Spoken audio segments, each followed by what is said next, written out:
So after choosing video source here and getting to HDMI 2 on your screen, now you come back here to your laptop that is plugged in to this port and plugged into your HDMI on the back of your tablet. Now here's my display screen. And what I'm going to do, at least on this device, will you hold this? Is I'm going to push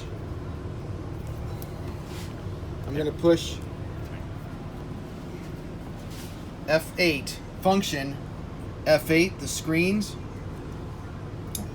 and this brings up this screen here, and I'm going to choose duplicate because right now it's PC screen only. I want to duplicate. You can see currently the monitors are black. As soon as I choose that option, you will begin to see it. Give it a time, you'll see the computer screen populate to the monitor. And there it is. And you can see I've got control on both now.